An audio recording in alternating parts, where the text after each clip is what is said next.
Science. The only site on the internet that does physics at all. Everybody else does mathematics. Okay, that's the problem.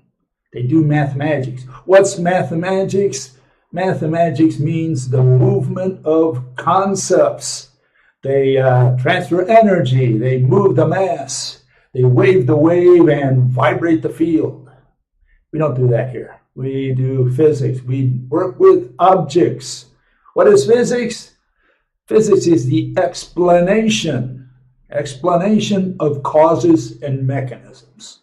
Okay, rational explanation of causes and mechanisms, something that we don't have in this day and age anywhere on the planet. Okay, and why? Because for 400 years at least, since the 17th century, what we have been doing is mathematics. We've been doing equations, and equations cannot tell us anything qualitative about how our universe works, meaning why it works the way it does. Anyways, we have two subjects today, two topics I'm going to be dealing with.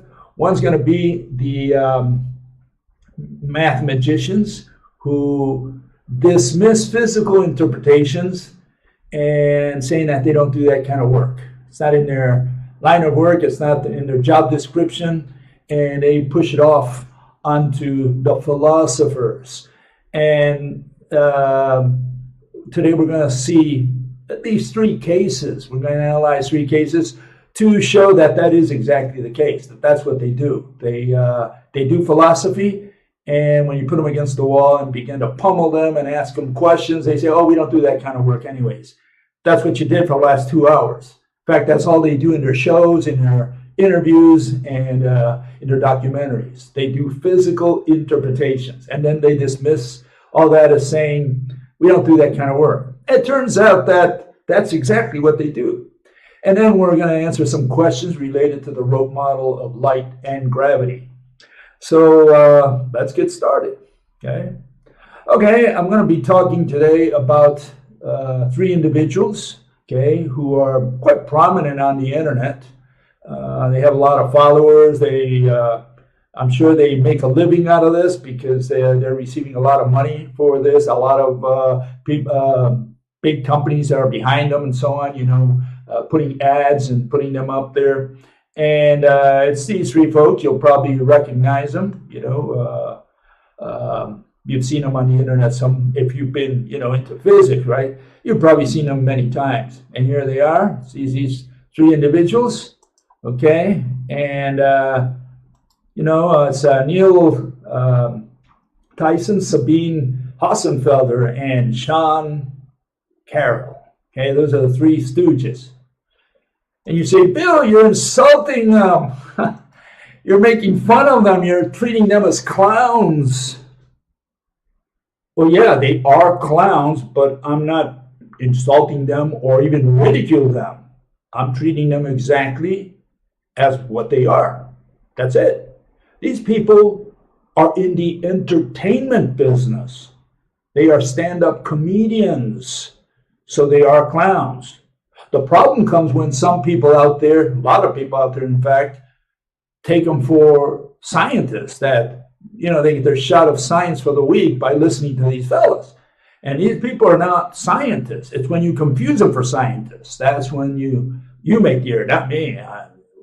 Obviously these people are clowns. What do they talk about? They talk about tachyons, particles that come from the future. They talk about wave packets.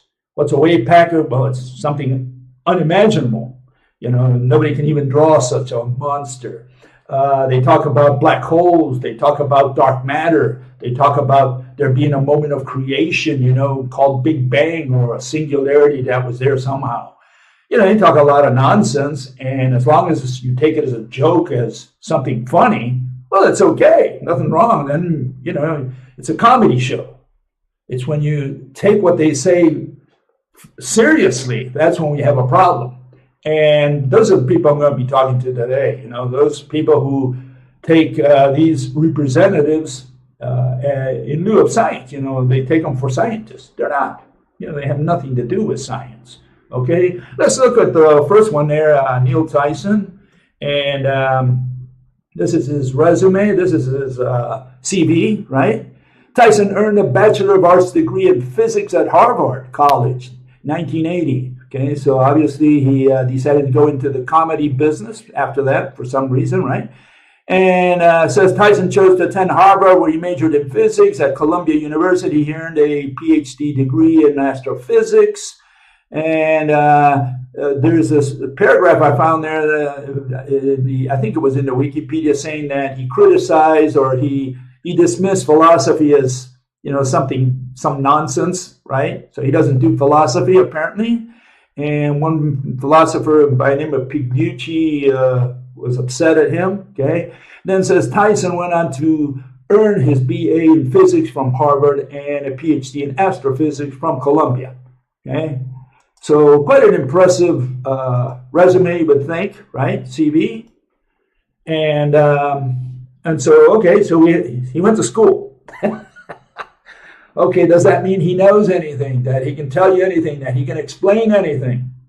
That's what we're talking about here, okay? We don't care if he warmed the seat for 10 years and got a degree in whatever. We want to know what he knows. We want to pick his brain, find out if he can explain anything to us. And before I can continue with his resume or his, what he does really out there, I need to mention something, and that is that, if a little anecdote here that puts it in the right perspective. If you go to the 19th century, the Civil War, the United States, right? Well, you had all these doctors, and they would come out with their apron full of blood. And people would say, oh man, what a doctor.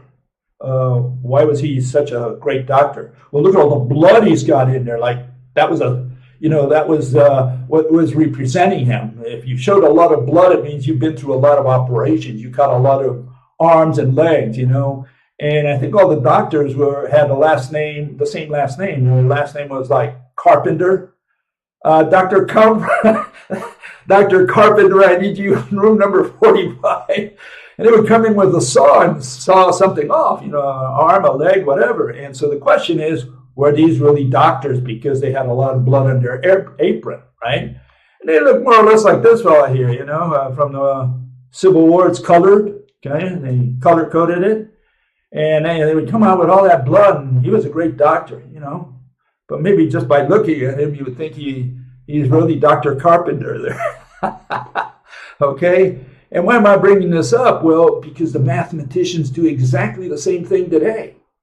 They don't bring an apron full of blood. No, they don't do that. They do something even worse. They take their pictures in front of a bunch of equations on the blackboard.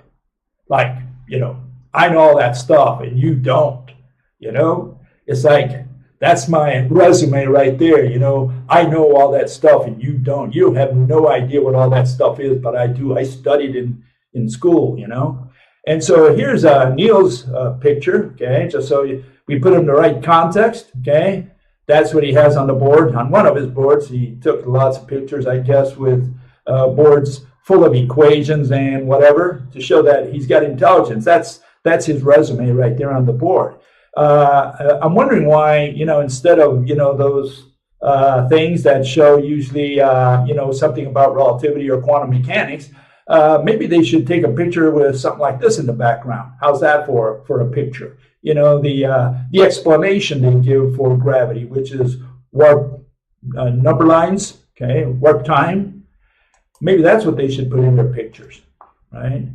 Anyways, yeah, Neil has his picture in lights there so that, you can look him up and find out all the equations he's got on the board, that kind of thing. All the mathematicians like to do that, like saying it's a sign of intelligence or something like that. I guess that's the way they introduce authority into the discussion. Please believe me because I know all those equations. Yeah, the fact that you know those equations doesn't mean you know how gravity works. I just want to know, why this straw, right, falls downwards. Can you explain that with all your equations, with all your 10 years of schooling? And if you can't, well, then you might be a mathematician, but you're certainly not a physicist, okay? And so what does Neil talk about? I mean, he studied all this math, He's got a PhD in whatever, astronomy and astrology and physics and math and who knows what. What does he talk about? Well, let's find out. This is what you find in his site, okay? For example, he talks about a black hole in the first one, talking about time travel. Time travel. What in the world is time travel? I mean, you know what he talks about there? He talks about going to the future and going to the past, and, got a problem with that. I presented this in the past, the universal movie. This is a tool that destroys all special relativity, all of it completely. It just wipes the floor with special relativity. And why? Because, well, here it is. Let me show you what it is. Okay, there's the universal movie. And in a single frame there, you see only every atom in the universe. And it's like you took a snapshot, you had God's camera, you took a snapshot of every atom in the universe in one shot, and you got it all there, right? A three-dimensional frame there. Okay, so you have every atom in the universe there. And the problem with time travel is this, here you have it. There's only a single frame. Okay? Father Universe is only a single frame at a time, right? In other words, if we take a snapshot of the universe, we'll find every atom at some place, at some location with respect to all the others. And the next moment, the next frame, right? If we move to the next frame, right? Now you find the same atoms, not new atoms. You find every single atom that was in the previous frame. Now at the new frame, it's just a new location, right? So the previous frame doesn't exist anymore, and neither does the subsequent one. There's only one frame that exists in the universe, right? As far as Father Universe is concerned, that's all there is, just one frame in the universe. He looks at himself, he's got all these atoms, and they all have location with respect to all others. And so you can't go back in time because there's no frame to which you can, in which you can land. Where are you going to land? I mean, the frame doesn't exist.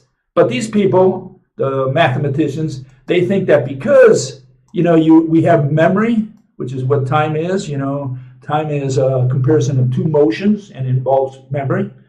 So, because you have to retain the previous location of the two objects that you're comparing, right?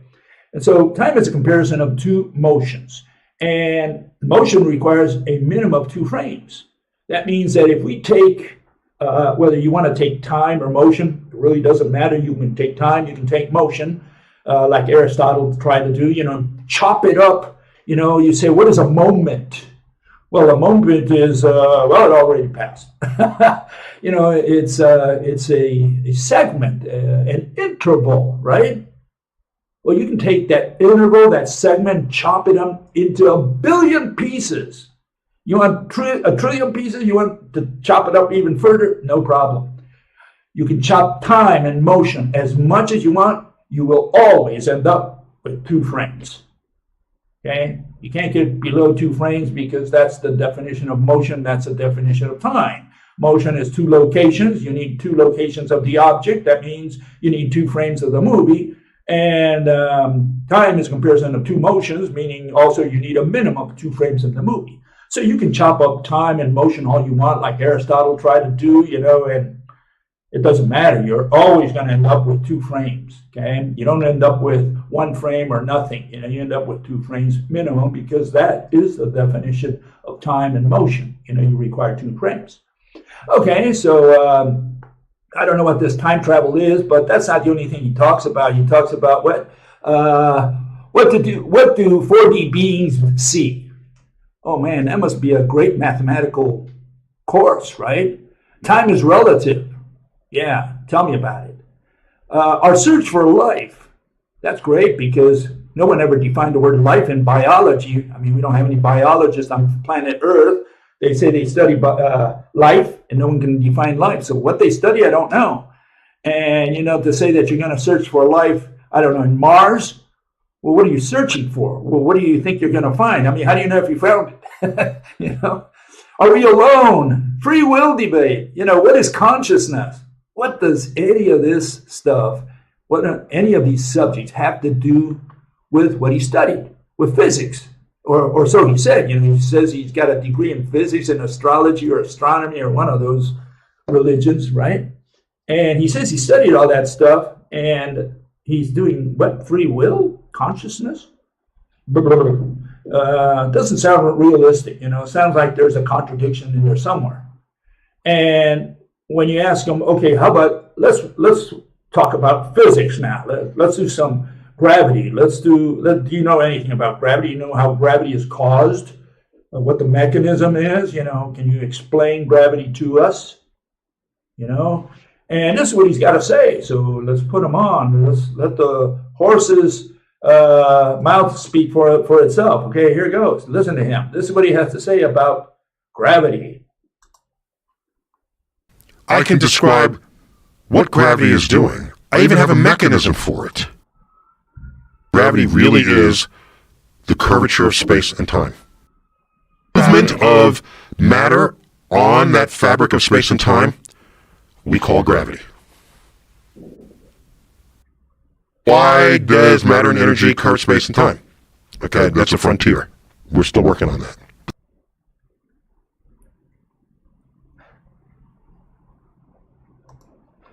Okay, so what is gravity? Warpage of number lines. Okay, he's saying that these number lines, which they call dimensions, erroneously, right, incongruously, dimensions or coordinates or whatever, vectors, whatever they call them, they bend the number lines, they say that's gravity.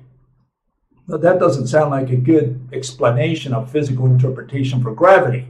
That could be a mathematical description. It's got nothing to do with a physical interpretation. Math is math, phys is phys, never the twain shall meet.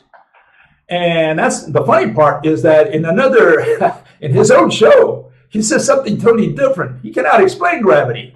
Listen to him. This is from his own show, okay? So listen to him. On his program Star Talk, mathematical physicist Neil Tyson was asked, "What is gravity?" This is what he replied.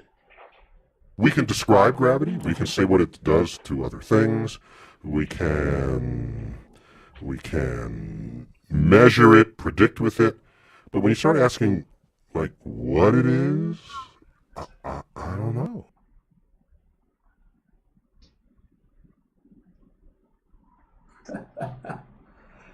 So does physicist, or mathematical physicist, I guess, physicist Neil Tyson have any idea what gravity is? And apparently he doesn't, and the issue is that, a mathematician who passes for a physicist is clearly identified because he cannot explain gravity. And gravity is something we learn on the first day of class in physics. On the first day, it's kindergarten stuff. I mean, math, like if you're going to study or you want to learn calculus, linear algebra, trigonometry, you got to go to the university. I can tell you that. I took a lot of courses in the university in math, all kinds of math. But physics is like tricks. Physics is for kids, okay? Children should be able to do physics, understand physics, explain physics, okay? And, gravity is kid stuff. It's baby stuff. Anybody knows gravity. All you have to do is make the invisible visible. And here's the introduction to that so that we all know exactly what gravity is without the meet or exceed, right? Here it is. Listen to him. This is Richard Muller from Berkeley University. If you have the Earth with its big mass here, and you have you with your little mass here, that every atom on the Earth is pulling on every atom of you.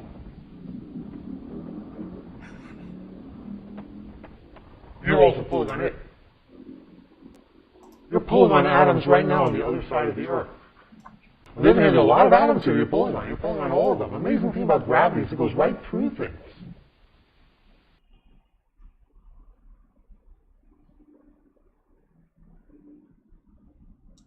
Okay, so what's the specification? Specification is one atom pulls on another atom, and the other atom pulls on the first one.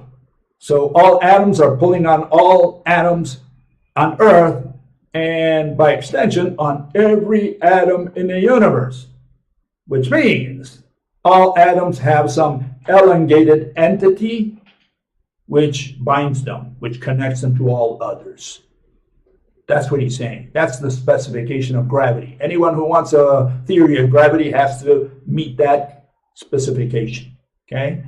And so the question is, what's the problem? Well, the problem is all you have to do is make visible the invisible mediators that connect any two atoms, irrespective of how far an atom is from the other. One atom on the other side of the universe is connected to an atom here by, obviously, an extended entity.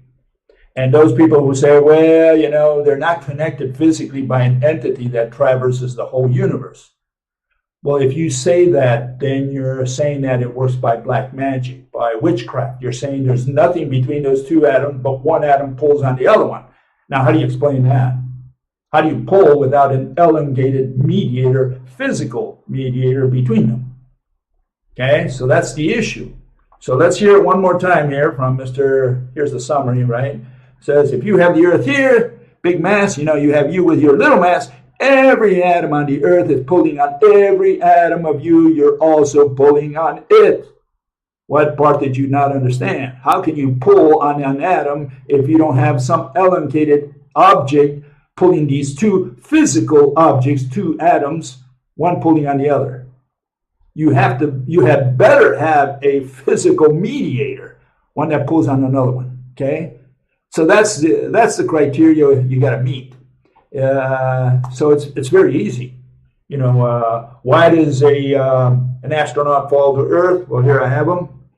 Here you can see him. It's because every atom in his body is connected to every atom on Earth, and vice versa. And that means that the closer he gets to Earth, the ropes fan out, these elongated things. You can say they're fibers. You can call them, you can say that they're wires, whatever it is, but it's got to be an elongated something, thin, elongated thing that connects any two atoms. And here it is. You have the astronaut falling to Earth, right? And you can see what's happening to the mediators.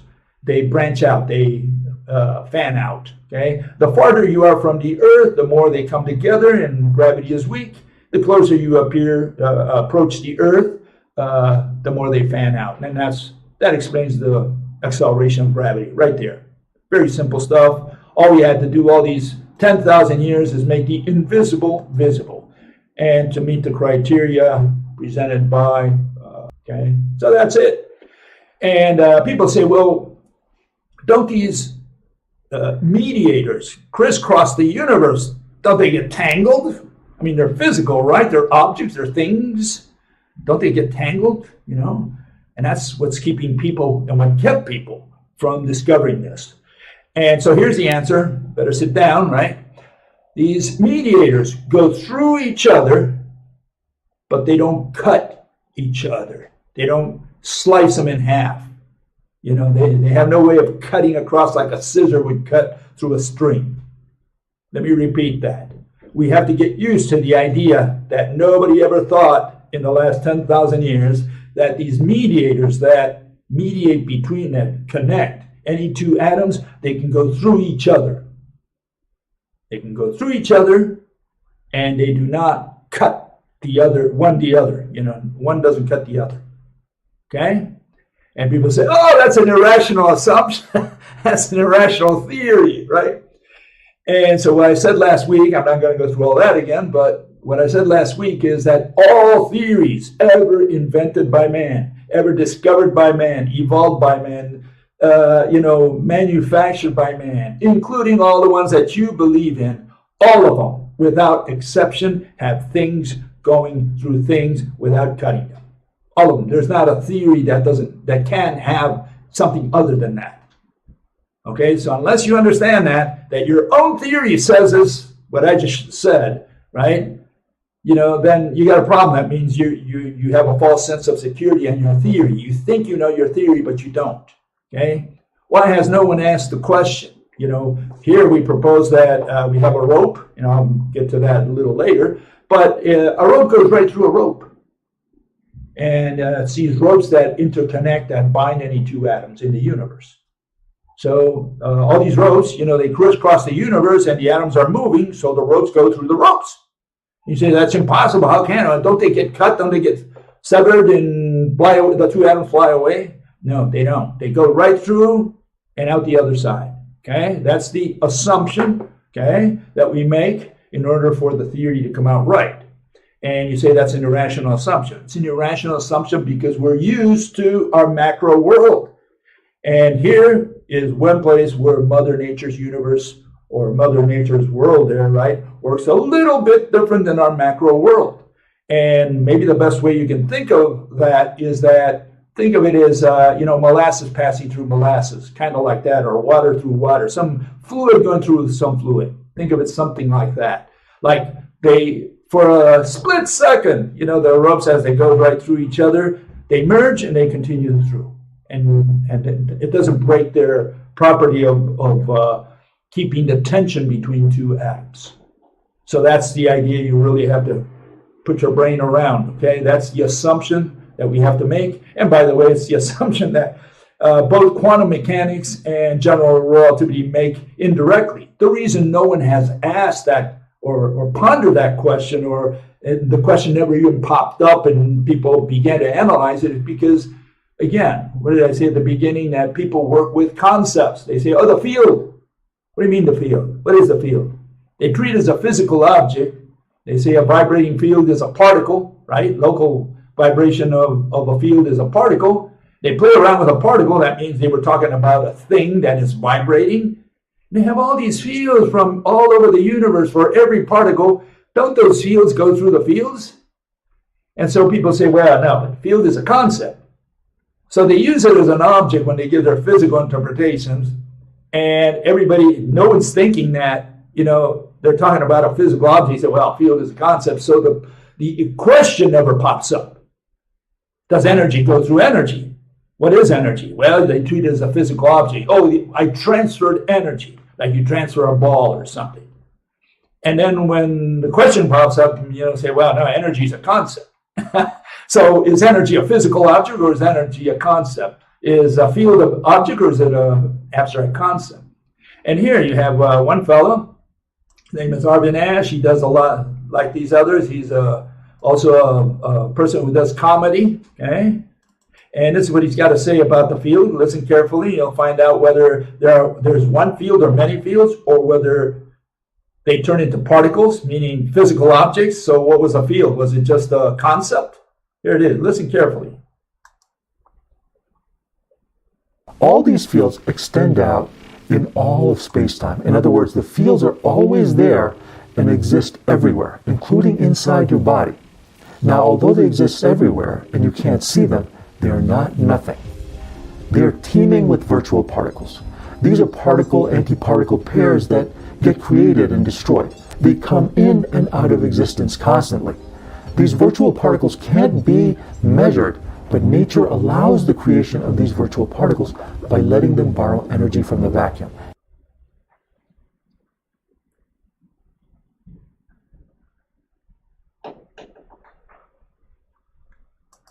So what is a field? Well, it's made out of virtual particles. What are virtual particles? Well, it's energy. And they talk about all these concepts. They bring in all these concepts into the discussion, into the dissertation. And of course, nobody ever said, well, does an energy go through an energy? Does a field go through a field? Does a virtual particle go through an energy or through a field? Or do any of them collide? Nobody asked the question because we're talking about abstractions. Well, you're not talking about abstraction if you're going to treat it as a physical object, saying it turns into a particle, and a particle is what makes your table. So we got a problem. Either we're talking about objects, things, or we're talking about abstract concepts. Which is it? And so they treat it as a mathematical concept, or what they call a mathematical object, on the one hand. And then, of course, when they treat it as a physical object, people say, well, no, it's really an abstract concept. So nobody even bothers to ask the question, does this abstract concept go through another abstract concept, and collide with it? Of course, nobody asks that question. It never even pops into the discussion. It's only when someone says, no, light is mediated by a rope. You're saying the rope goes through a rope. Oh, horror. How can you say that, Bill? It's irrational. Okay, and here we have Sean Carroll, which we'll be talking about in a minute, and he's going to put you up to date on what a field is, right? Also, just in case you missed it, right, from the previous fellow, okay? Here it is. Listen to him. Imagine there is a field filling the universe.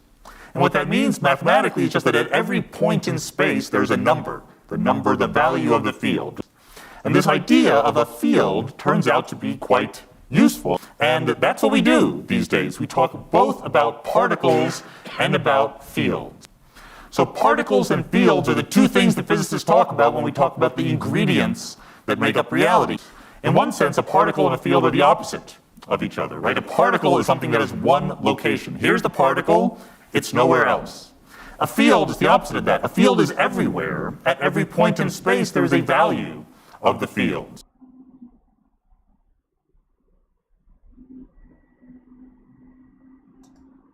So what did you learn in school, my son? Well, I learned that what a field is. Okay, so what is a field? Well, a field is a bunch of numbers, values, and they vibrate. And these numbers vibrate and it turns into a particle. And we have all these fields in the universe. Every particle has a field. So don't these fields collide? Don't they go through each other? Or what's happening out there? They had better go through each other if we have a field for every particle in the universe. So again, before you can ask me how the rope goes through a rope, I'm going to ask you first the question, okay? Does your field go through a field? Does your energy go through an energy? Does your particle go through a particle? Does your wave go through a wave? Are we talking about physics or are we talking about some abstract math? What are we talking about? Okay? That's the issue. Okay, so much for good old Tyson. He had no clue what gravity is.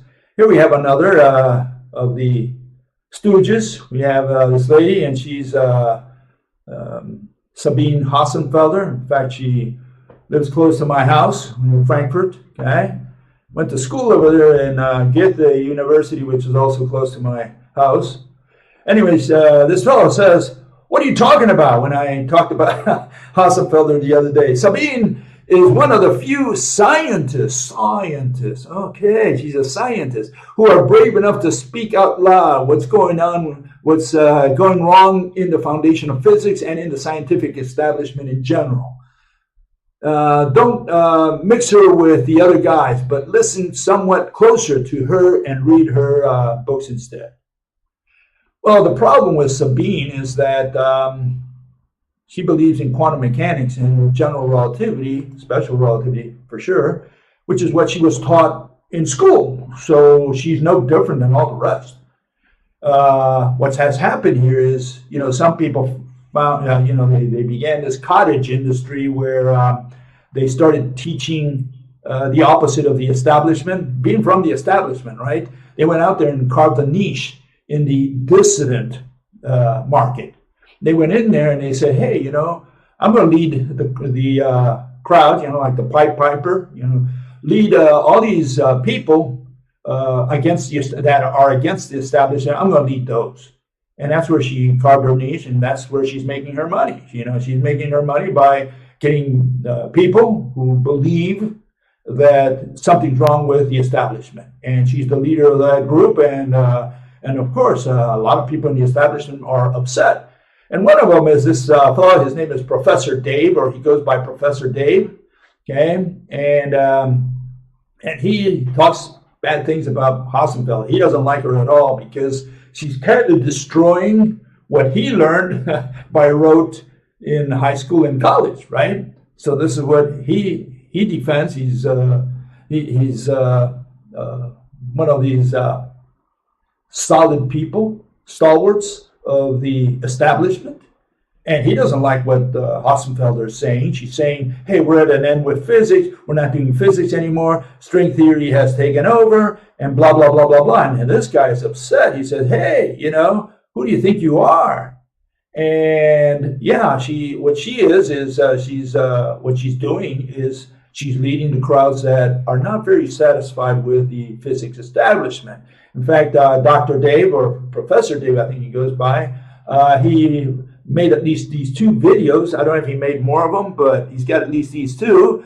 And you can see by the titles that he's not very satisfied with her. The problem with Sabine Hossenfelder. She's got a problem, brother.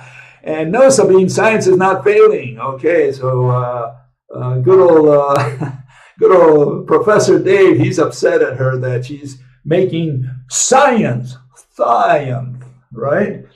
Making it look bad, giving a bad name to science, mathematical physics, to the people who tell us what to believe today, right?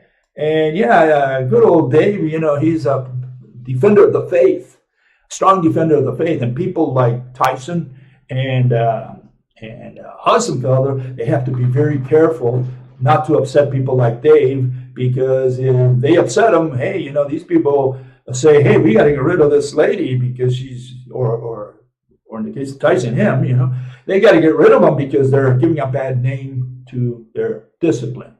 And yeah, so Professor Dave, he's a defender of the faith. And what happens with people like Sean Carroll, and like Tyson, not so much with Sabine, who's a little more, speaks her mind to, unlike a politician, she does speak her mind. And because of that, people like Dave, he rejects that. But on the other hand, people like Tyson and Carroll, they censor themselves. They know that they measure their words carefully when they're out there, because they don't want to offend people like Dave and have these guys on top of them. There's a lot of people that think like Dave in the mathematical establishment. In fact, I would say most of them do. And so they have to be very careful what they say. And so they kind of, self-censor themselves, right? Anyways, here's Sabine's bio, okay? And it says Sabine has a bachelor's degree in mathematics and PhD in physics. Great. And that's from her personal website. And I think this is from the Wikipedia. Says she received an undergraduate degree in 1997 from Goethe University in Frankfurt, right down to very close to about a couple miles from where I live. In 2004, she completed a doctorate in theoretical physics from the same institution. Okay. And then she says there at the bottom, I think also this is from her personal website, I'm not sure now, but Sabine is currently an external member of Munich Center for what? Mathematical Philosophy, whatever that is, in Munich, right? So she does philosophy. But the funny part is that you don't see that in her resume. She's not a philosopher. She's not an expert in philosophy. She didn't study philosophy specifically, at least. Maybe she took a course. I mean, I took 2 courses in philosophy when I was in college. Does that make me a philosopher?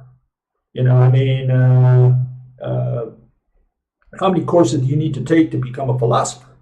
And I don't know if she took any, maybe she did, but she's obviously, that's not her major. So why should we pay attention to someone who does not have the authority to speak on behalf of philosophy, right? If she's going to do philosophy in her dissertations, in her YouTube videos, in her website, what authority does she have to talk about philosophy? I mean, she wants to do mathematics, fine, put equations out there, maybe do an experiment here and there, what they call slapstick comedy. But, she's got no authority to speak about philosophy. And here she also took a picture of herself in front of equations, right? And I guess that gives her authority to speak. When you see a person with so many equations back there, you shudder. You say, "Oh man, look at how smart she is," And these guys, they take pictures with equations to make sure, that just like Dr. Carpenter, he's got all that blood in him. That's a sign that he's an expert, right? And the equations on the blackboard are exactly the same thing, no different. It's there to rub it in that they have authority, in math. Do they know anything about physics? Well, that's a different story now. Okay. So what does Sabine talk about in her videos? Well, this is what she talks about. Just pulled out a few. Is the universe finite or infinite? Does the past still exist? Well, obviously it doesn't exist, right? Is math real? Are we made of math? Now, what kind of stupid question is that? Okay. Then she gets into, what is the USA, a democracy or a republic? Man, what a change. This is from a physicist, right? She studied physics, mathematics, or whatever she studied. And now suddenly she gets into whether the United States is a democracy, and talks about Bitcoin and climate change, and if you have free will. All these people get into all these subjects. What authority do they have to talk about these subjects? Are they philosophers? Are they experts in philosophy? What gives them a right to talk about politics, philosophy, whatever is considered philosophy out there, right? Not what I consider philosophy, but what people out there normally consider philosophy.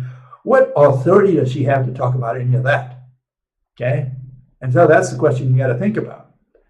And here you have this other fellow. His name is Sean Carroll, and this is his bio. Okay, and he's a Homewood professor. Whatever. He's the homeboy of natural philosophy. I thought natural philosophy died with Newton or one of those guys, in the 18th century, perhaps, or 19th century. For sure, it never made it to the 20th century. It was called science after a while, right? But he calls it natural philosophy, whatever that is.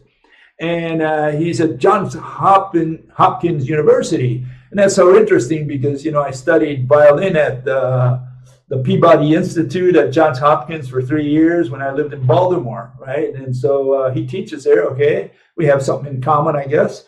Carroll received his PhD in astronomy in 1983 from Harvard University. What are his research interests? Well, theoretical physics, what they call physics, religions such as quantum mechanics and general relativity and that kind of stuff.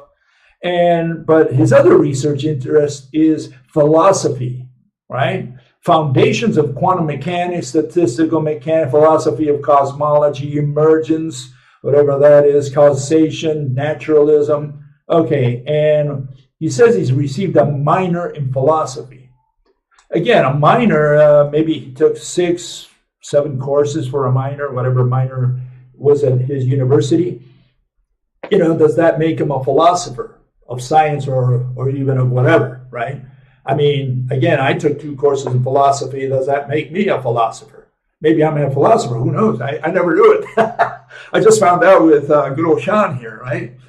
And Sean does also take his picture in front of the equations, right? So all these people, they want to show you how smart they are by showing you equations on the board. I don't know, maybe it was the janitor who wrote all that for all we know. He just took the picture in front of the board. Okay, so he's got a lot of equations. He knows that, you don't, so he can trounce you, right? He knows equations. Does he know the cause of gravity? That's the question. And so what does Sean talk about in his videos and sites? Well, you get it here, the idea: meaning, morality, defining reality, free will, consciousness. What does this have to do with his major? His major is physics, or so he says. He says it's it's probably mathematics, right? But let's call it physics. Okay, if it's physics and physics doesn't deal with these subjects, what right or what authority does he have to talk about all these things? Because a mathematician, he never asks you for your theory. Mathematicians always ask you for your credentials first. That's the first thing that comes out of his mouth. Who are you? Who cares who I am? It doesn't matter who I am. You hear my theory. They won't even listen to your theory. I've got an anecdote on that. You got a little guy and meets the world champion boxer, on the streets. And they get into an argument, and they're going to ready a fight. And the big guy looks at the little guy like, look, do you have a degree in boxing? And the little guy says, no, I don't. Says, okay, then I'm not even going to fight with you because, you don't have a degree in boxing. You never went to the boxing university. So it turns out that the little guy beats the crap of the big guy, mops the floor with him. Turns out that the little guy was Bruce Lee. And yes, he doesn't have a degree in boxing, right? but he mopped the floor with you, the big guy. And so it doesn't matter who you are. I mean, what's your theory? And no, these people ask you for your credentials. I want to hear your credentials first before I listen to you. I don't want to waste my time. Time is valuable. Time is money. And these people end up talking nonsense about how the universe works. They can talk because they have a degree, right? I have a PhD. And I don't know what else in philosophy. I'm minor in philosophy. So he can talk about philosophy as well. But that's a good thing that he also can talk about philosophy. That's good. You know why? Because now he's one of those physicists, mathematicians, mathematical physicists, theoretical physicists, whatever they call themselves. And when you put him against the wall and say, well, what is gravity, Sean? And he says, oh, go to the philosophers on the other side of campus. Well, it turns out he's got his other leg in the philosophy camp. He's a philosopher of science as well. That's what he teaches at the Peabody Institute or Johns Hopkins University, whatever. That's what he teaches. So hold it. You're already in that camp. So you are a philosopher, right? You're saying you're a philosopher. You teach philosophy. Okay, tell me what gravity is. Now I'm not asking the physicist. I'm asking the philosopher. You, Sean Carroll, the philosopher. Do you know what gravity is? Can you explain gravity? And of course he can't. And so that's where you start getting the idea that these people are playing ping pong with you. One guy's sending you to philosophy. The philosophers will send you back because they say, well, we get our cues from the people across the street and the other side of campus. And so finally you get no answer, right? Because they're just playing ping pong with you. Okay, so some people say, Bill, you're offending all these great people, these great scientists, these great mathematicians, right? Mathematical physicists, right? They spend all these years studying, 10 years warming a seat at the university, and you're going to treat them so bad. You're going to mop the floor with them like Bruce Lee did with a world champ, right? And, when you raise arguments of that nature, I have no other choice but to bring good old Juanito, okay? And he's going to defend me right here, okay? So let's bring Juanito in here. And he wrote the Crackpot Index. And what does Juanito say? Well, before he was deported to Mexico, right, by Donald Trump, right, this is what he had to say. He said, 10 points for each claim that quantum mechanics is fundamentally misguided without good evidence. And what's this got to do with what we're talking about? Well, all these people believe in quantum mechanics. That's what they were brainwashed with in high school and college, right? And this is what they regurgitate to the crowds out there, especially to the common folk, the laymen that know nothing about these things, right? And so let's first address that first one, the fact that quantum mechanics is fundamentally misguided. Let's show Juanito what he missed, okay? And here you have Bohr's atom, the one everybody uses for electricity, for ionization, for bonding, for anything, okay? This is it. This is what Rutherford and Bohr came up with, this ridiculous thing. You have a little ball called the electron bead. It's the blue ball there. And then the one on the inside has these three quarks with the ridiculous springs, which are supposed to be the gluons that hold them together, right? Okay, but this is not really their model. Let me show you the real model, because this is misleading, because you're seeing these rings there, and it looks like, the electron is running around a track. You say, okay, there's a track there. That's why the electron is, is not flying away or falling into the atoms, into the nucleus, right? And so let's correct that. Let's do it a little more the way it really is. Okay, here it is. This is the atom, okay? The atom has no orbitals around it, because an orbital is a concept, okay? And so until they define it as a physical object, we're going to think that there is nothing there. In fact, good old Ruthy, who was not a very smart individual, right? Remember, he was born in the 19th century, right? He could have been very bright because he did not have too much information at the time. So what did this fellow come up with? Well, he came up with the notion that an atom is mostly empty space. And I guess that he got that from maybe checking the space between his ears. Maybe that's where he got that. Yeah, no, it's idiotic to say that an atom is mostly empty space. You say, why, Bill? Well, why can't I say that? Rutherford proved it, right? He did his backscattering experiments, he proved it, right? It's a done deal, right? Well, no, it's not a done deal, and let me tell you why. Here, let me show you why it's absolute poppycock, what quantum spreads today out there. And here it is. Here you have two atoms going through each other, and if they're mostly empty space, and an atom consists of a little bead that rolls around somewhere around the nucleus, and here I've got them in perfect orbits. You don't have to put them in perfect orbits. It doesn't matter. The point here is that an atom is mostly empty space. The electron is a tiny bead that they say it's a point particle, meaning it's got no internal structure, or better put, it's zero-dimensional. That's the way it's better put, right? And so here you have, the chances of two nuclei hitting against each other are extremely slim because the nucleus is a very small part of the atom. And so, atoms should go through all atoms. You should be able to go through walls, and only the atoms that collide against other atoms of the wall, right? Those should keep you behind, but the majority of your atoms should be able to go through the walls, okay? It's like, the movie Ghost, the person comes through the wall. You should be able to do that if your atoms are mostly empty space. So yeah, it is poppycock, absolute nonsense, ridiculous irrationality to say what Rutherford concluded, that an atom is mostly empty space. Empty space is what he had between his two ears. That's the correct way of putting it.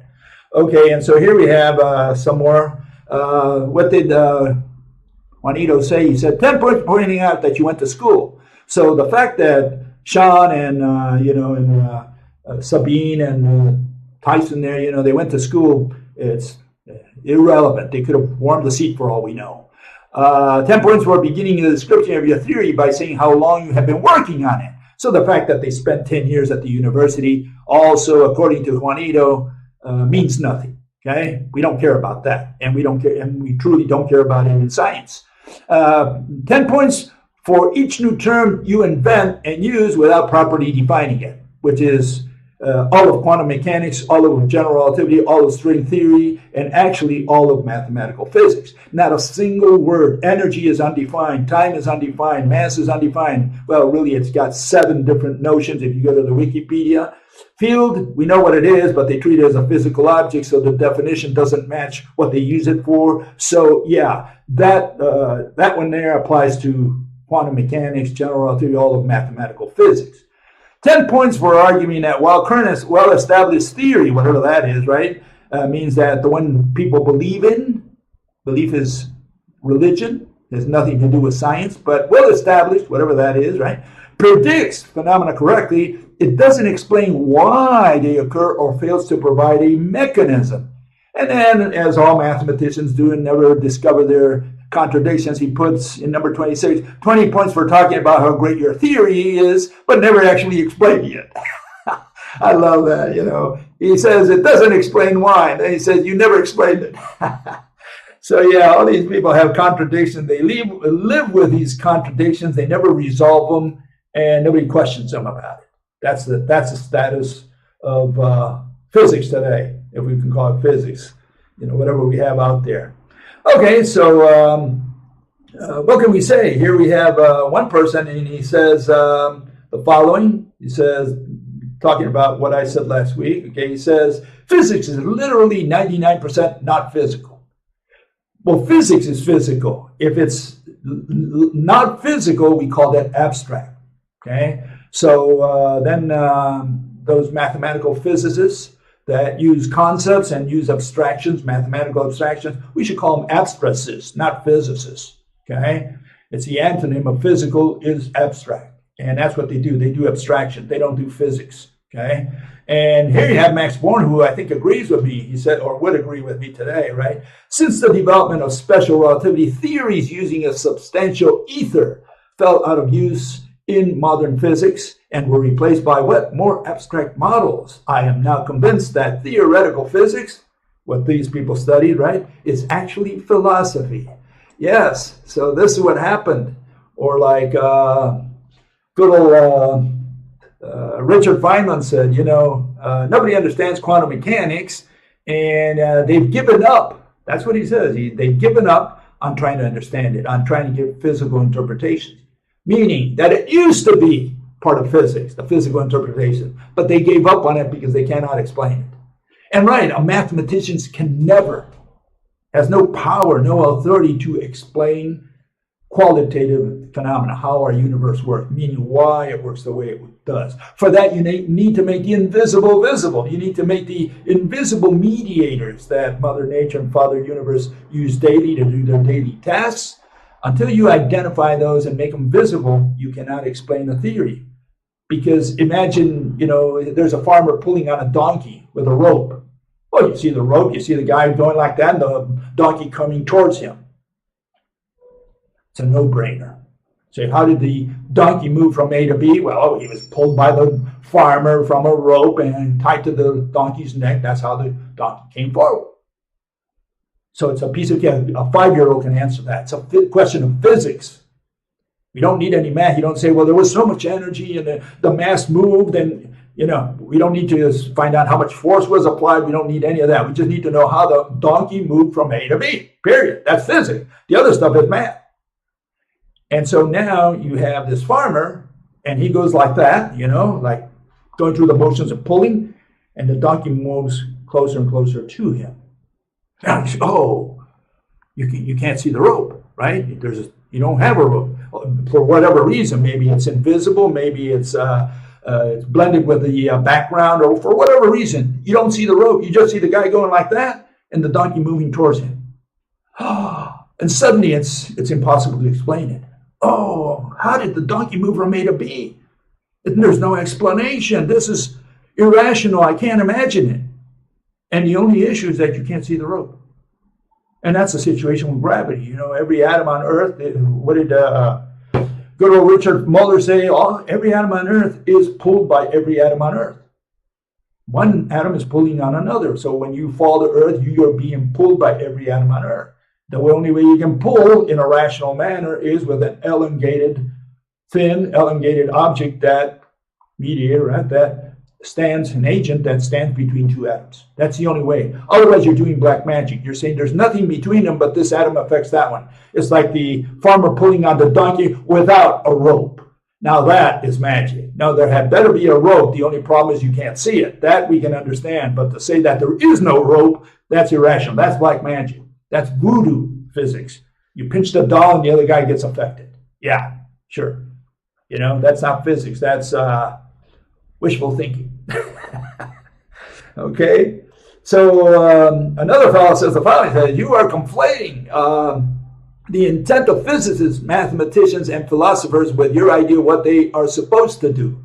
No, they're supposed to be doing physics. I mean, a mathematician does math, physicist does physics.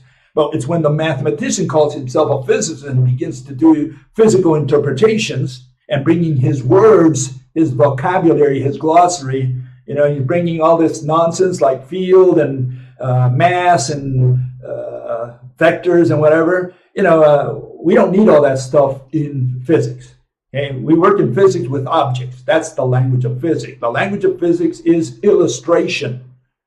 You have to illustrate your theory, and there it is, so everybody can see it. You can see the farmer pulling on the rope, pulling on a donkey. We can all see it. We all understand it. It's right there in front of us. It's all illustrated.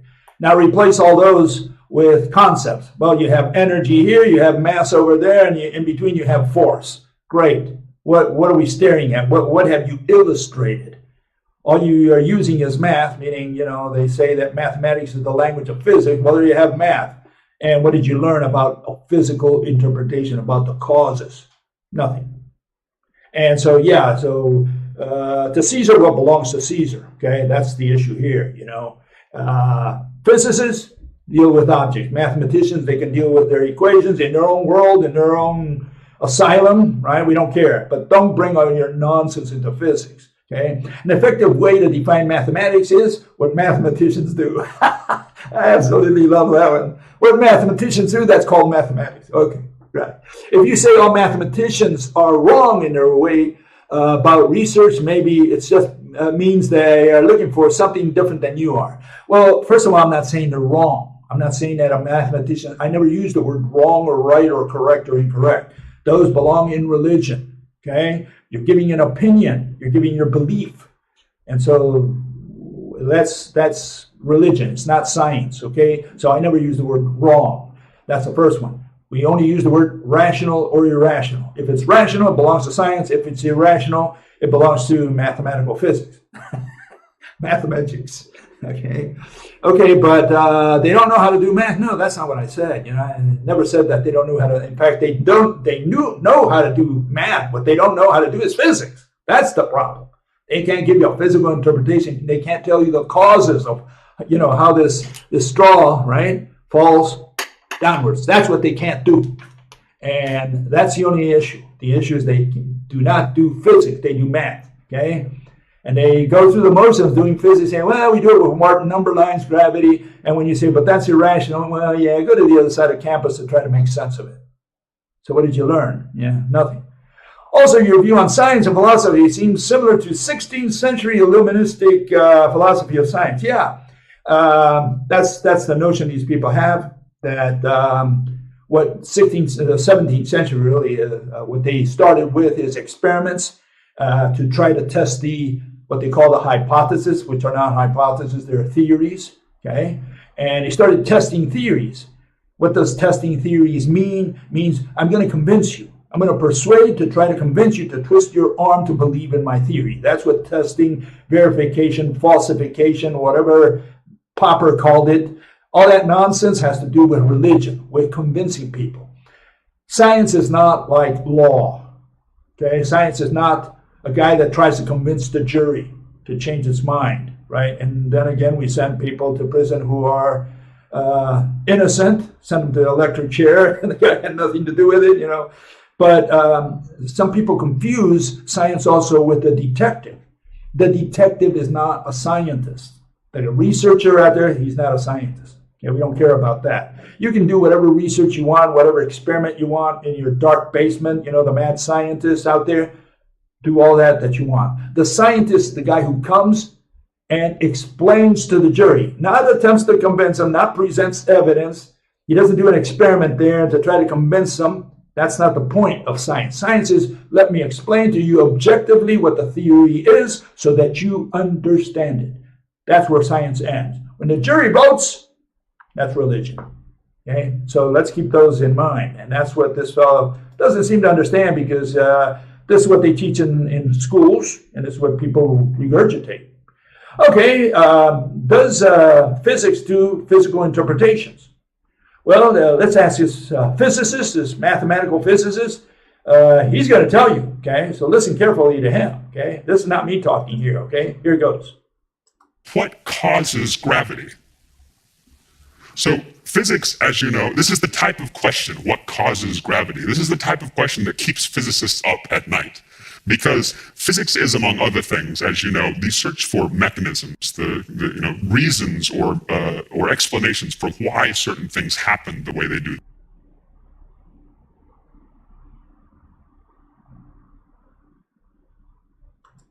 So, does physics include physical interpretations, explanations of causes? Well, that's what James Beecham is saying. Okay, he's a PhD in so-called mathematical physics, right? And he's saying, yeah, it's part of physics. So we have all these people with contradictions here. I found a site, okay, looking up subject matter for philosophers, right? And it's what you find. Science does not supply us with an understanding of the world, which is a peculiar one, and keep different from understanding elaborated by philosophy, myth, religion, or common folk wisdom. And they go into an analysis of how science is different than mythical, religious, philosophical, and everyday life understanding. But look at the title. What is explained in science? Okay. So according to this philosopher of science, who published in a magazine called Philosophy of Science, science does explain. Okay. But then we have this fellow, and his name is Donald Simonek, and he's a emeritus professor at Lock Haven University in Pennsylvania. And he said, science doesn't explain, science describes. So here we are 10,000 years later, And these people don't know what science is. Some say, physics, we do explanations, causes. And other people say, no, we don't. So what is science? Does science do explanations or not? Haven't we solved that question? Of course, we're not going to reach some kind of conclusion, some kind of theory in physics if we don't know whether physical interpretations are part of physics or not, if these people are still debating whether they are or not. So we have all these contradictions. Nobody catches them. Everybody just lets them go by. Nobody bothers. Okay, and this is the problem. We have contradictions. They live with all this paradox, right? They love paradoxes, right? Okay, so here we have one example. Listen carefully here. This is Eine, okay? I don't know if you've ever seen this fellow. His name is Eine.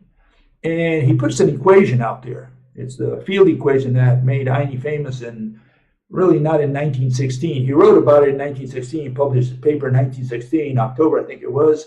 But he didn't become famous, or the equation or his notion, his explanation did not become famous until 1919 when Arthur Eddington, was the guy who supposedly saw that light bends around the sun. Arthur was drinking a lot that day. Again, a guy with tiny brains. These people have no ability to do this kind of work. So they're the wrong people to do all this stuff. But Eine said what? Okay, he says, he puts this equation there. And you look at that and you say, what do you see? Okay, you see numbers. You see variables, constants.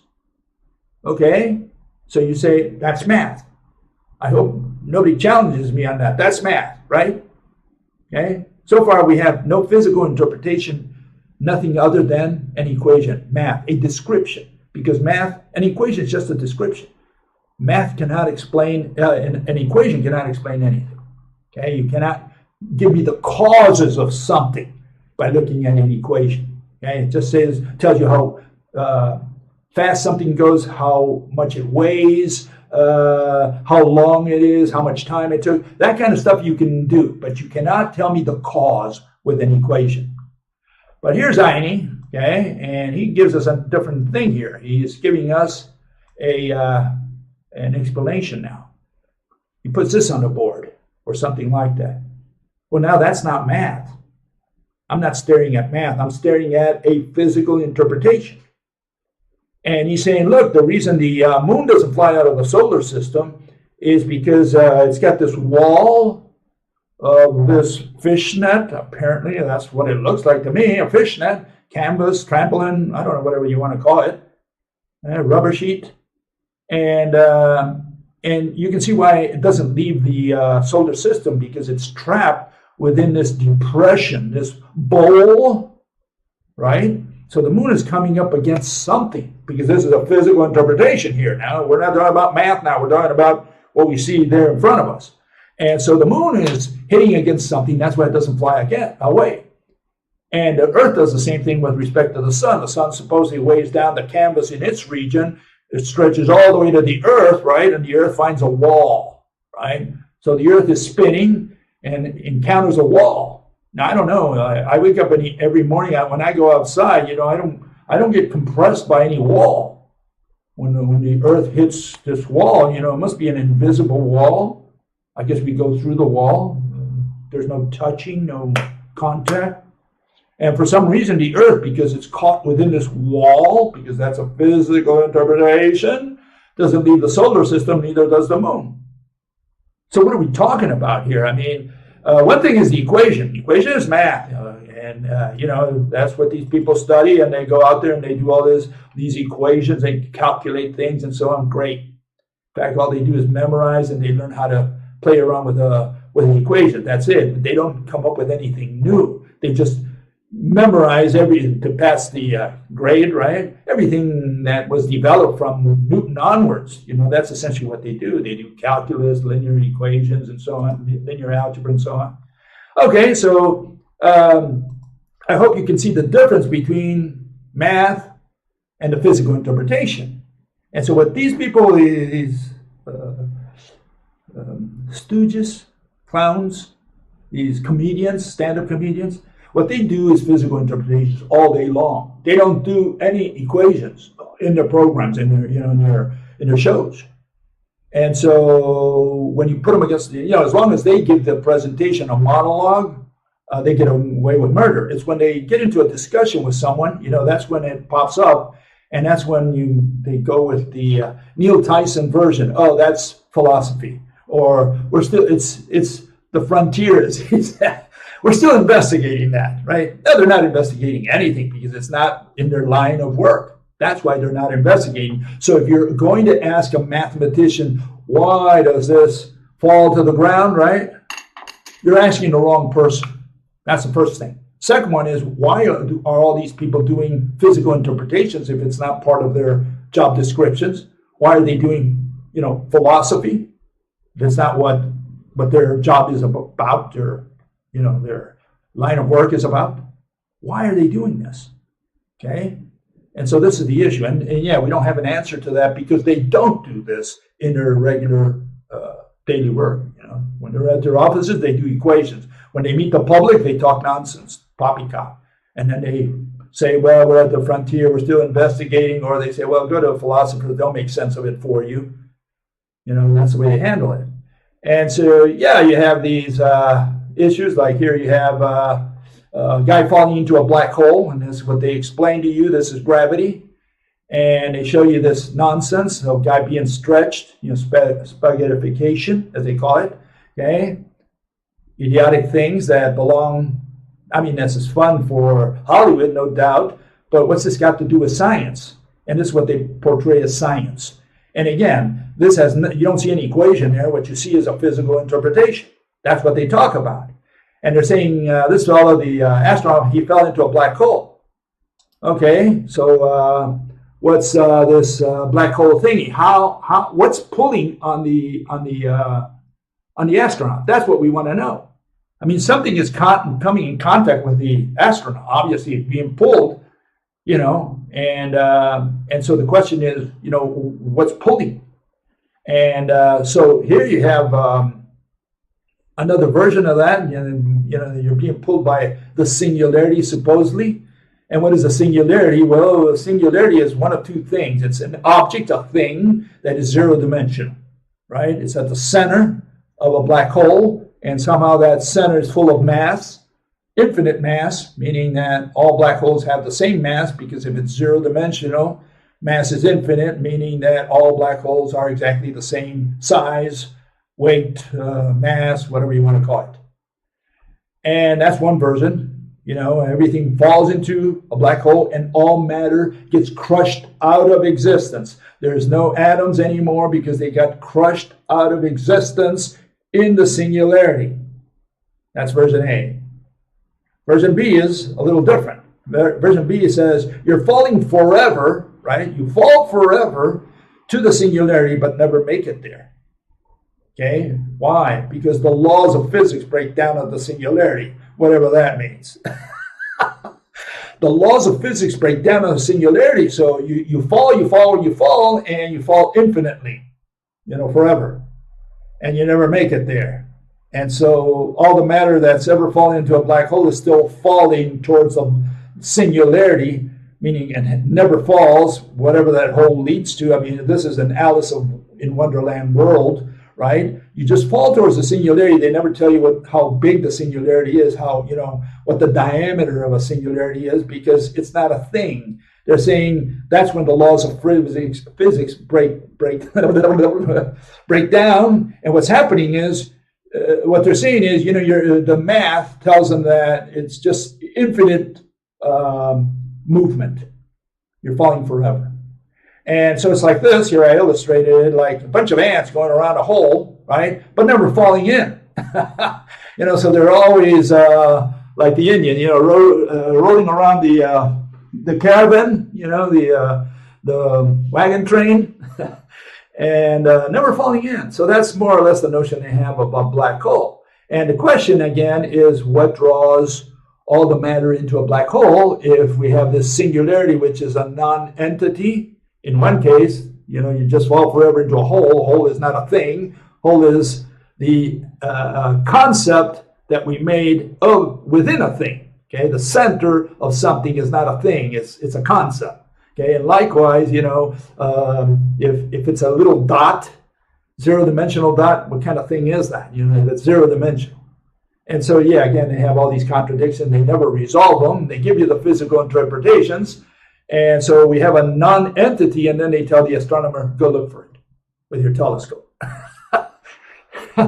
What am I looking for? A zero-dimensional nothing. And yeah, they had to invent Hawking radiation so that to give the astronomer something to look for. They say, hey, if you see a bunch of lights there, a halo, that's a black hole. Well, I thought everything fell into a black hole and light did not come out. Yeah, but while it's falling, it has all this glitter that comes to our eyes, and that's the black hole. One particle falls in, the other one comes out. The positron versus the electron, one falls in, the other one comes out, and that's the one that comes to our eyes, or vibrates or whatever, sends us light. Okay, so yeah, when all else fails, what they do is they have this, they laugh at you because you are a dissident. In fact, that's what they're going to be doing pretty soon with good old Sabine Hassenfelder. They're going to be saying, treating her as a crackpot, okay? And here's the teacher says, understanding gravity space-time is like a rubber sheet. Using an analogy, supposedly an analogy. Massive objects distort the sheet, and they distort it because they're pulled down by what? Good question. Pulled down by what? What's pulling on it? And the teacher is, space-time is like this set of equations, right? And which is like an analogy. An analogy for what? So the answer is not boring. No, the answer is irrational, right? That's what they should say.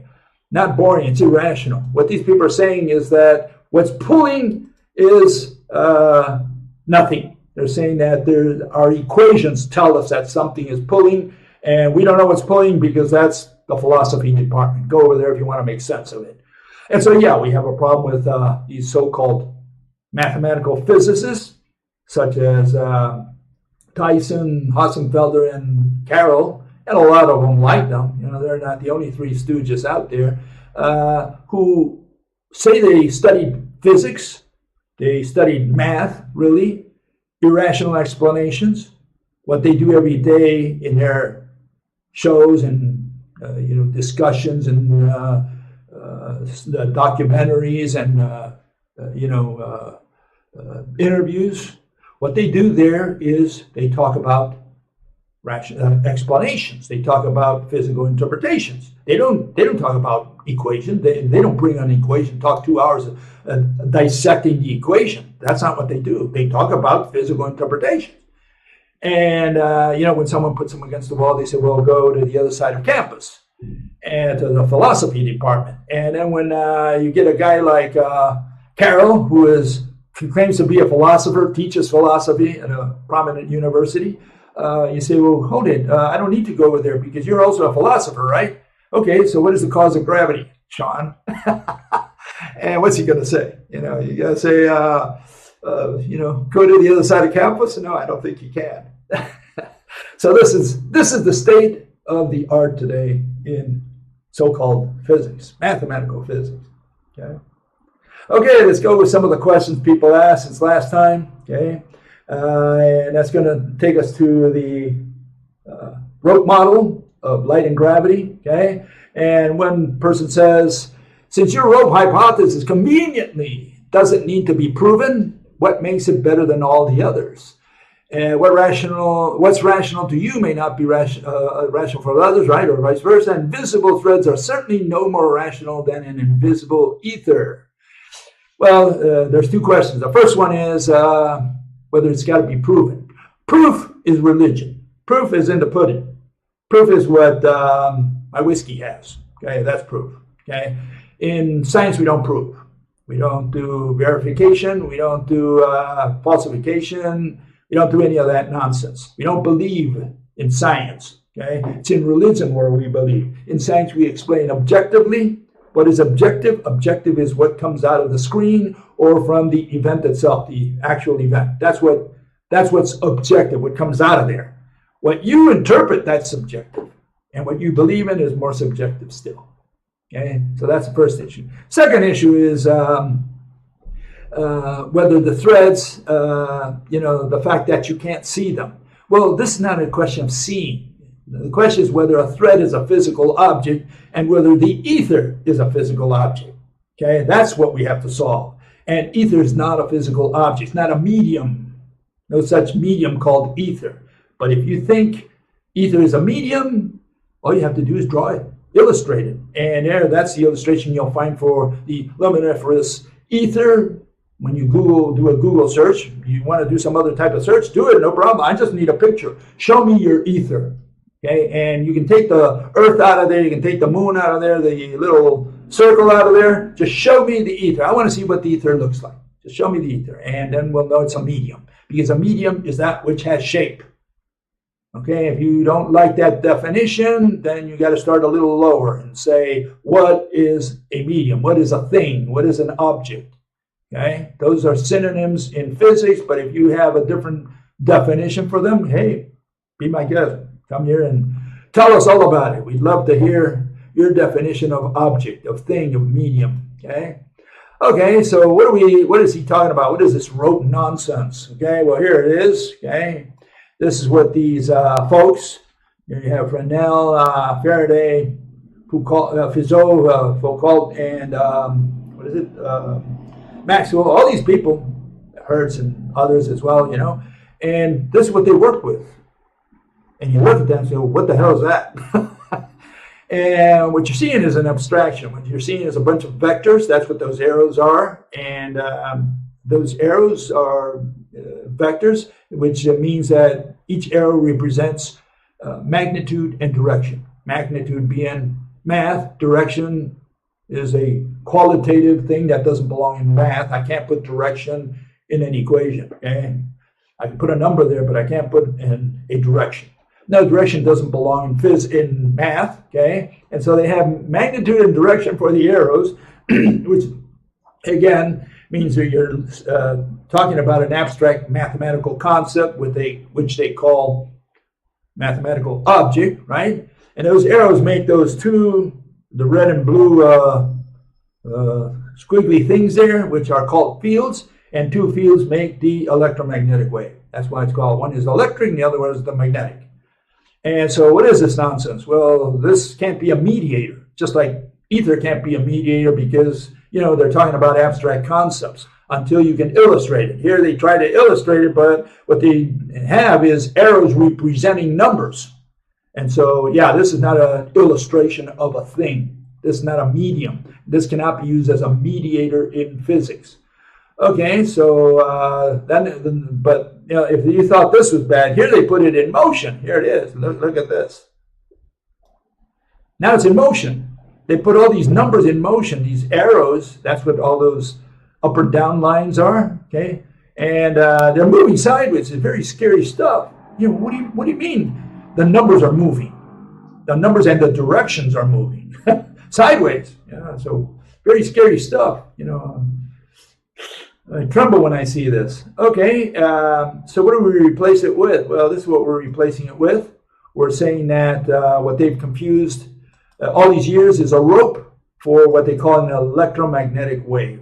Okay, that was the error that they made all these years. Okay, and yeah, when we put it in motion, you can see that we have two different mechanisms. Okay, here it is. Okay, well, one goes sideways one way only, the other one twirls in place, goes nowhere.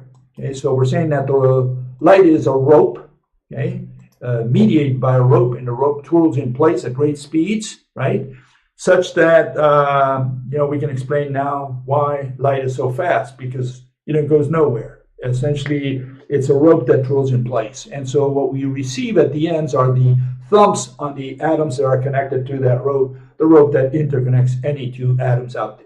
Okay, so that's the story. Very simple stuff, baby stuff, really. Okay, and you can see why they confused it with the rope, because, or you know, why they mathematized what they weren't supposed to mathematize, which was trying to turn a rope into what they call vectors and what they call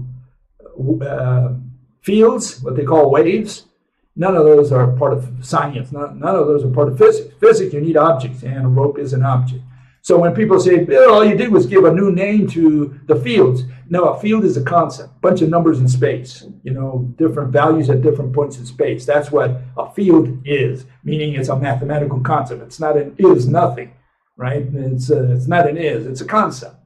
And threads, here, thread, that's an object. Okay, these threads, that's an object. That's a thing. That's the difference. Okay, so what's our basic system? Well, here it is. Two atoms, like good old Richard Muller said, bound by another electromagnetic rope, not a wave, not a wave packet, not a bunch of photons traveling from one to the other. No, it's a rope that interconnects any two atoms. And the atoms are made of the same threads as the rope. So the threads turn into the atom, which turn into ropes, which turn into atoms, and so on down the line. Okay, very simple stuff, really. Our universe is a very simple place from a physical standpoint. Mother Nature, Father Universe never went to school. They never studied math. They know nothing about math or about relations. All they do all day long is move one atom from, one location to the other throughout the universe. Every atom just moves from one location to the other. That's how simple our universe is. Not as complicated as people want it to be. You have all these atoms. They're within space. What is space? Well, space is not it's not a container. We have no other language to talk about space, really, but space is nothing. What is nothing? That which has no shape and nothing. Space. I don't know why I got disconnected by YouTube.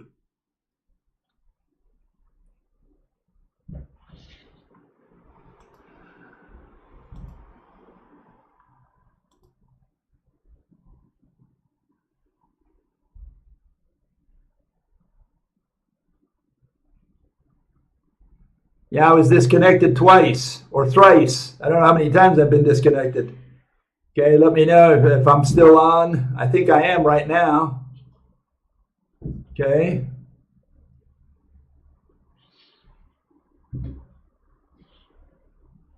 I'm going to give it a second here. Okay, can you hear me? See me? Thank you.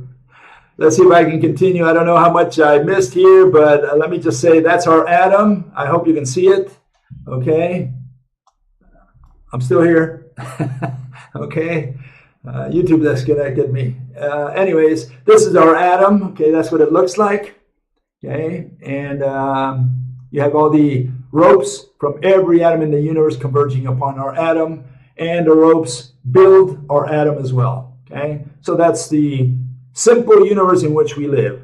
We have all the atoms in the universe, and they're all interconnected by ropes to all other atoms in the universe. That's the model, very simple model, really.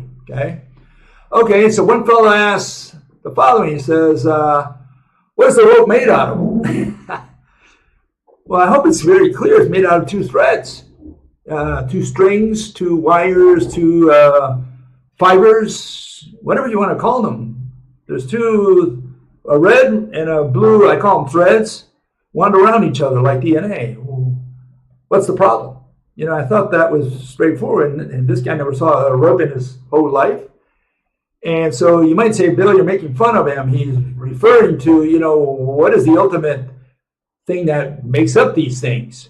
And the answer is, when you give me a lazy question, means that you haven't even done a minimum of thinking, I'm going to give you a lazy answer. Okay, so I'm giving them a lazy answer. It's made out of two threads, period. Okay, when he uses his brain, I'll try to use mine. Okay, does it occupy space? Space is nothing. Is nothing. Nothing means it has no shape. That's what space is. Vacuum, nothing. All those words mean the same thing. Zip, emptiness. Okay, and so if space is nothing, you cannot occupy space like your rubber ducky occupies, your water in the bathtub, displacing it. Okay, so by occupy, we usually mean displacing. Like what is volume? Volume is how much water you displace. That's what volume means. And you do not displace volume of space because space ain't a thing like it is in mathematical physics. And that's where the problem starts, because these people made space into a physical thing, then united it with time, which is not a thing, but they made a bigger thing, a fourth-dimensional thing, and now nobody knows anything about anything because they just put it beyond your reach. You cannot even imagine space-time. Okay, so another fellow asked the following. He says, when will you notice that a two-piece rope is always 180 degrees opposed and never 90 degrees opposed like the EMR? Okay, so what is he saying? He's saying that if you look at the electromagnetic wave, the electric thread or the electric portion field, right, is at that point 90 degrees to the electron. The electric one is opposing the magnetic one. And the issue is that, what have we been doing all these years? Well, we've been simulating with that nonsense there, which is the electromagnetic wave, right? Two fields made of vectors. What is that? And so what we're saying is, really it's, when you have everywhere you look at a rope, right? You have, like if you look at it straight ahead, right? You have one right opposite the other. And that is your 90 degree there, right? So even if you take this out, you're going to end up with something like that, okay? Where one is opposite the other. So, this whole thing needs to be reevaluated under the rope model because they've never pondered the rope. They just thought about waves and particles primarily, and they've got it, they misconstrued the entire universe because of this.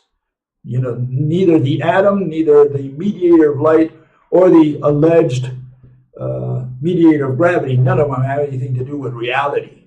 That's the issue. So if you have the wrong hypothesis, the wrong assumption to begin with, if that's what you build your edifice on, on quicksand, well, yeah, it's going to crumble. That's the situation. Okay, so here we have another fellow, and he says the following. He says, why does a thread form a rope instead of just going through itself? Is it because maybe the threads are going in opposite directions? Well, this is a valid question, okay? This is a valid question because the fellow is asking, says, look, you say that thread ropes, they go through each other, right?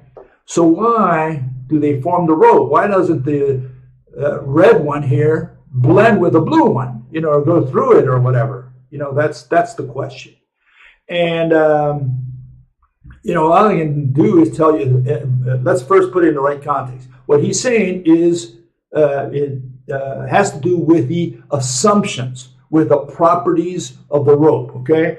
We're not talking about theory here. We're talking about the hypothesis, the assumptions that we make about the rope.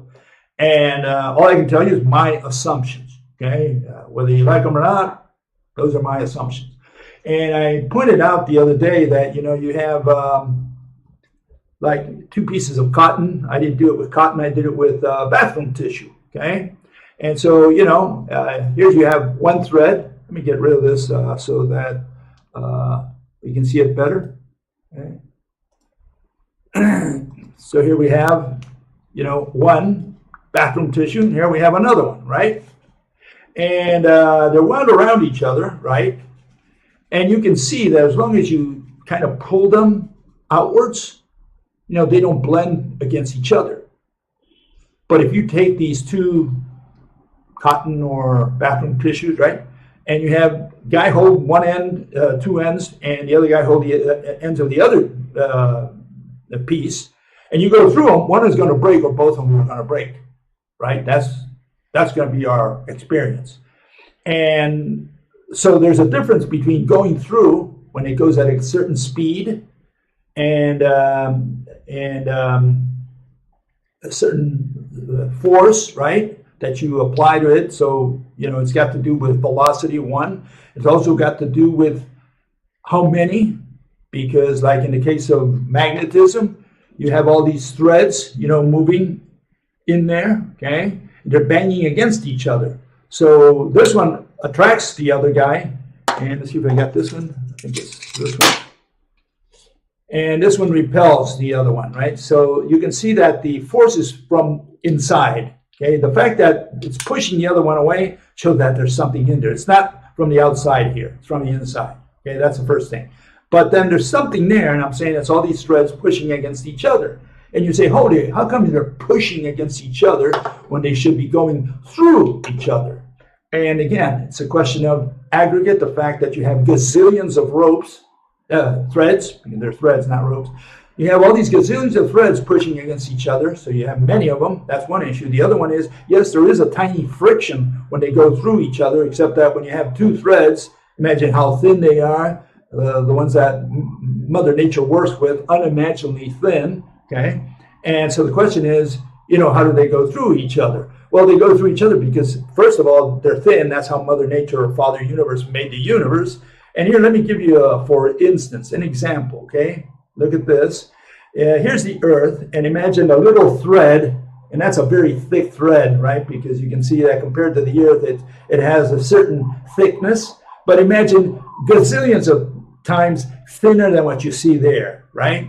That's the first thing. Just try to imagine that. I can't illustrate it for you because I would have to illustrate just a small portion of the Earth there, and that's what I will do next. But just right now, I just want you to think of that thread, or that rope really, right? Being extremely, extremely thin. It's invisibly thin, okay? And so here you have your we're going to replace the Earth with an atom now, okay? So it looks more or less like that, okay? Think of it like that, but again, the thread is much, much thinner, or the rope is much, much thinner than what I show there, okay? So what happens when we zoom in to this picture, the rope converging upon an atom? Here it is. Okay, this is more or less what it looks like, and we're going to be zooming in. Okay, here it goes. Give it a second here, and it starts. Okay, you can see what's happening. We're zooming in. We're going to be looking at that little piece there, right? And again, it's much thinner than this, much, much thinner. But all I can say is it's extremely thin, this rope. And so if you have two of these ropes go through each other because think of them as some of the properties that we have in our macro world, like if they were some kind of liquid or some kind of fluid of some kind, right? Then kind of blend and then keep going through, right? And that's the idea behind it. Those are the assumptions, okay? But why don't these threads blend with each other? Well, again, they're pulled sideways, by the ends. They're taut, in other words. Second, the assumption is that the thread is unbreakable in the sense of what we know, what our experience is on our macro world. Everything breaks, right? And here, nothing breaks. The thread cannot break. You cannot break a thread. And you got to get that through your thick skull. You got to get that. You got to understand that or make that assumption, for otherwise you're not going to understand the theory. And it's not a question of believing. It's a question, do you understand it? And that's an assumption you got to make. You got to make the assumption that the thread is unbreakable, right? It twines around the other, but why doesn't it blend? It doesn't blend because they're pulled first in that direction, right, by the atoms. They're not pulled, but there's tension there, right? So it's like that. That's one thing. And then it doesn't have the speed. Right now, when it's just twined around, there's no speed going from one thread through the other. If there were speed, that thread would go through the other, but there's no motion of one thread going through the other, okay? And there's no speed. So those are the assumptions I make. I make those assumptions, okay? All I can tell you is the way I look at this, how my train of thought for that. And so that's what you got to think about. And again, if you say, well, I don't know about that, well, then that's when we bring Richard Muller again, and he says, every atom on Earth is connected to every atom of you, and you're pulling on it. You're pulling on atoms on the other side of the universe, the Earth, right now. And how do you pull without a mediator? So you have to put a mediator, and if you put a mediator, how do you avoid one mediator going through the other? You cannot. Not in a universe with so many atoms in so many different directions, right? Radially, right? They have to crisscross. There's no other way to avoid it. So yeah, the ropes go through the ropes. You don't like the ropes, you like field. The field goes through the field. Energy goes through energy. Mass goes through mass. Whatever you want to call that mediator, the ether, right? It goes through the ether. So, deal with it. That's what I can tell you. Deal with it. I had to deal with it. I went crazy on that, and I said, no, Mother Nature simply runs the universe like that. We have to understand that she runs a different universe than the one we have here in our everyday world, macro world. And that's what's confusing us. That's how she fooled us. We always thought that, the universe out there, if it's got something that's invisible, it ain't there. Well, there is something that is there, but it's invisible. Okay, how about tangible? Well, tangible, it's also intangible. And that's when people say, oh my God. Yeah, you have to make that assumption. There's no other way. I don't care what you propose. It's going to go through another one of those things that you propose. Field through field, energy through energy, whatever you propose. Wave through wave, yeah. Okay, so you got to get used to that. Otherwise, you're not going to understand our universe. Okay, and one fellow says, I find it quite weird that you don't like the concept of an invisible gravitational force, but you are completely okay with the invisible strings connecting the atoms. But yeah, let me tell you the second law of physics. Okay, we'll call it the second law of physics. I like law. It's a good word, law. I love the laws of physics. The mathematicians have their law that the laws break down at the singularity. Well, this one doesn't break down, the second law. All concepts are invisible. All concepts are intangible also. You can't touch a concept, and all concepts are invisible. What is force? Force is a concept. So you cannot compare it against a thread or string, as he called it, because a string, a thread, a rope, cable, fiber, all those are objects. Okay, and so you can talk about the visibility or invisibility of an object. All concepts, all of them, without exception, are invisible and intangible. Please deal with it. Okay, and so here we have another couple fellows, and they say, one says the following, we know the gravitational force between two objects decreases as the distance between them increases. Considering that your model for gravity is about tension in your ropes, doesn't that tension increase the further the distance between two objects, meaning the force of gravity would increase? So this fellow thinks it's an elastic band, a rubber band of some kind, so it stretches. And so the more you stretch it, the harder it is to stretch, so gravity should be stronger the more you stretch it. That's why, it's not a force. It's a tension. Tension is not a force like it is in the religion of mathematics. Okay? What you have is tension. Okay? The rope is under tension at all times. No one wins the tug of war. The atoms slide through the rope, and the rope itself, forms part of the atom. So it eats into the rope when it moves.